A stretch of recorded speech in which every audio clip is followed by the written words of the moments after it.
বিসমিল্লাহির রহমানির রহিম। আজকে একটা ইম্পর্টেন্ট টপিকস নিয়ে কথা বলবো, সেটা হচ্ছে কার্ডিয়াক আউটপুট।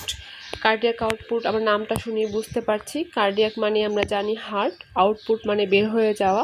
হার্ট থেকে বের হবে ব্লাডই তো বের হবে, তো ব্লাডটা বের হওয়াটাকে আমরা কার্ডিয়াক আউটপুট বলি। এটা আমরা ধারণা, ওয়ার্ড সম্পর্কে মিনিংস, কিন্তু ডেফিনেশন জিজ্ঞেস করে কীভাবে বলবো।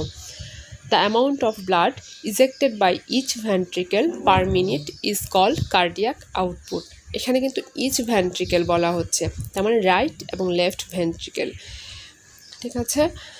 কিন্তু এখন গাইডনের নতুন এডিশন 13 এডিশনে কিন্তু একটু অন্যভাবে বলা, সেটা আমার জানা থাকলে ভালো, তাই একটু লিখে নিয়ে আসছি যে cardiac output is the quantity of blood pumped into aorta in each minute by the heart. This is called cardiac output. আমাদের যে সার্কুলেশনে ব্লাডটা ফ্লো হয়, কি পরিমাণ ব্লাড ফ্লো হয়, আমরা কিন্তু কার্ডিয়াক আউটপুট দিয়ে সেটা বুঝতে পারি। সাথে সাথে হচ্ছে আমাদের বডিতে সব টিস্যুতে যে ব্লাড ফ্লোটা হয় তার সামেশনটাও কিন্তু কার্ডিয়াক আউটপুট দিয়েই বুঝতে পারি। এবং কার্ডিয়াক আউটপুটই কিন্তু ডিসাইড করে দেয় আমাদের বডির ডিফারেন্ট পার্টে কী রেটে ব্লাড ফ্লো হবে। এখন যদি কোনো কারণে কার্ডিয়াক আউটপুটটা কমে যায়, তাহলে কিন্তু আমাদের টিস্যুতে, বডিতে ব্লাড ফ্লোটা কমে যাবে। ভ্যালু কি, পরিমাপ কি? ভ্যালু হচ্ছে, আমরা যদি রেঞ্জে বলি 5 to 6 litre per minute, average যদি বলতে চাই 5 লিটার পার মিনিট। এটা কিন্তু in case of mail in resting supine condition. In case of female this is 10 to 20% less. আমরা ভ্যালু দিয়ে বুঝতে পেরেছি যে তার ইউনিটটা কি, সেটা হচ্ছে লিটার পার মিনিট। আমরা চাইলে মিলিলিটার পার মিনিটও বলতে পারি, কিন্তু বেস্ট হচ্ছে লিটার পার মিনিটে বলা। কীভাবে বের করলাম আমরা? একটা ইকুয়েশান আছে, এটা হচ্ছে cardiac output equal to heart rate into stroke volume. Cardiac output আমরা জানি যে হার্ট রেট কত, স্ট্রোক ভলিউম কত। এখানে আমরা অ্যাভারেজটা বসিয়ে দিব। Heart rate 72 beats per minute, stroke volume 70 millilitre. ইকুয়েশানে, সমীকরণে যেটা আসবে, আমরা অ্যাপ্রক্সিমেটলি 5 লিটার পার মিনিট পাবো। এখন আমরা সবাই জানি যে আমাদের বডিতে টিস্যুতে ব্লাড ফ্লো রেগুলেট করে কার্ডিয়াক আউটপুট। তাহলে কার্ডিয়াক আউটপুটকে রেগুলেট করতে হবে, যেহেতু আমরা জানি ইকুয়েশনটা যে cardiac output equal two stroke volume into heart rate. তাই এই স্ট্রোক ভলিউম, হার্ট রেট যেই ফ্যাক্টরের উপর ডিপেন্ড করে, সেগুলোই রেগুলেট করে যারা, এই দুটা ফ্যাক্টরকে, তারাই কিন্তু কার্ডিয়াক আউটপুটকে রেগুলেট করবে। তারপরও আমি তোমাদের সুবিধার জন্য বলছি যে regulation of the cardiac output depends on this factors: venous return, force of contraction, frequency of the heart rate, peripheral resistance. আমরা সবগুলো সম্পর্কে অল্প বিস্তর জানার চেষ্টা করব। ভেনাস রিটার্ন, আমরা সবাই জানি ভেনাস রিটার্ন বলতে কী বুঝি। ভেনাস রিটার্ন বেড়ে গেলে যে এন্ডাস্টোলিক ভলিউম বাড়বে, এন্ডাস্টোলিক ভলিউম বাড়লে স্ট্রোক ভলিউম, আলটিমেটলি কার্ডিয়াক আউটপুটটাও বেড়ে যাবে।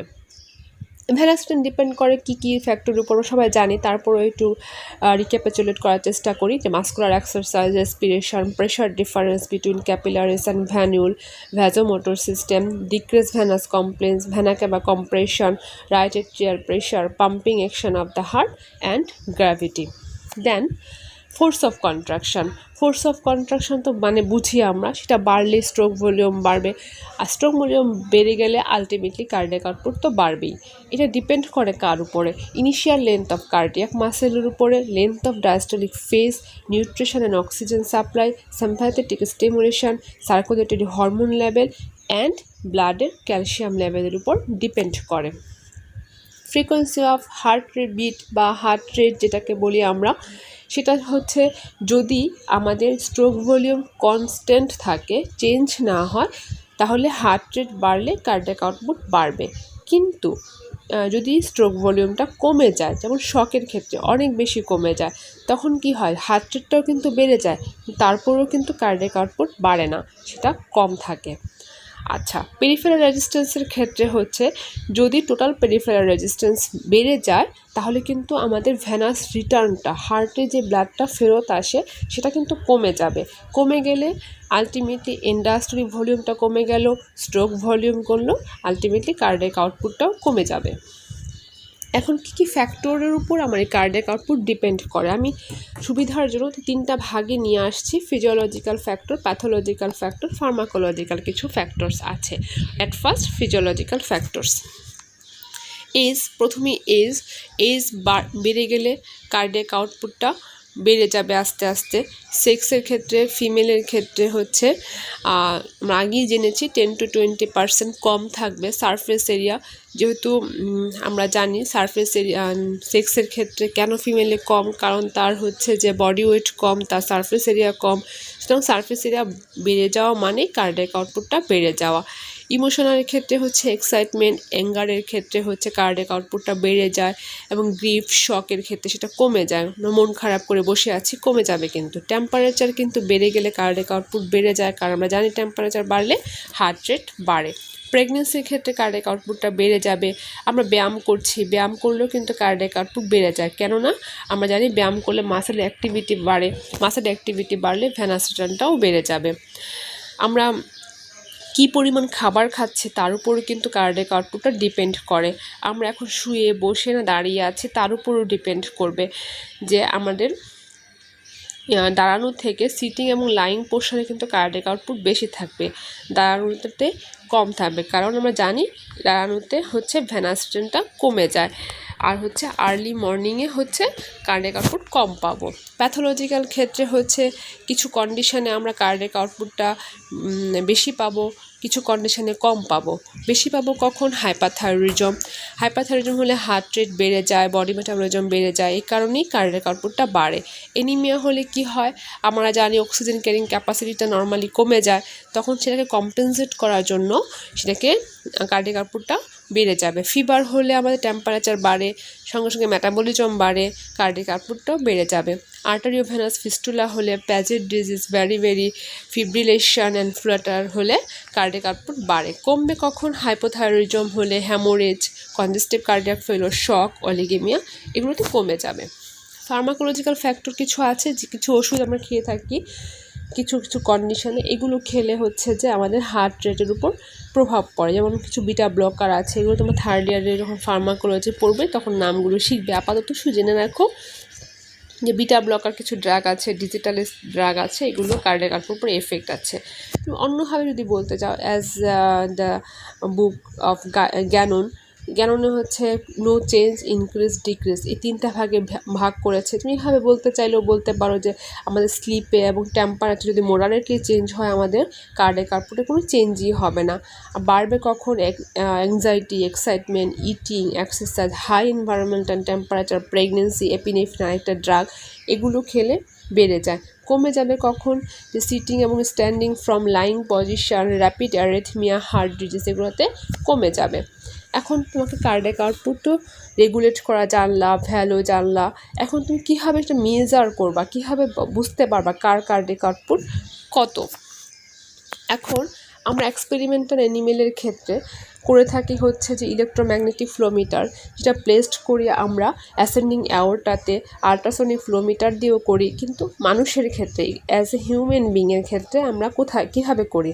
ডপলার কম্বাইন ইকোকার্ডিওগ্রাফি, ডাইরেক্ট ফিক মেথড, ইন্ডিকেটর ডাইলেশন মেথড, আমরা কিন্তু ইকোকার্ডিওগ্রাফি দিয়েও করতে পারি। সেটা কিন্তু একটা one of the advance technology, যেটার মাধ্যমে হচ্ছে আমরা হার্টের ফিজিওলজিক্যাল অ্যান্ড প্যাথোলজিক্যাল কন্ডিশানগুলো বুঝতে পারি। কিন্তু আজকে আমরা ডিরেক্ট ফিক মেথড নিয়েই কথা বলবো।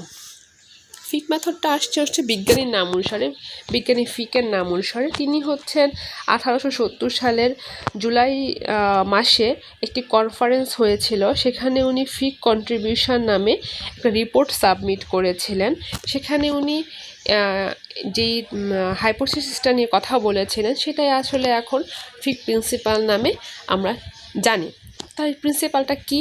The Fick principle state that the amount of substance taken up by an organ or by the whole body per unit of time is equal to the arterial level of the substance minus venous level times the blood flow. আমরা কিন্তু এখানে substance বলছি, substance হিসাবে কিন্তু আমরা oxygen, carbon dioxide দুটাই use করতে পারি, কিন্তু এক্ষেত্রে আমরা অক্সিজেনটা ইউজ করব। তাহলে cardiac output equal to oxygen কনজাম্পশান divided by arteriovenous difference.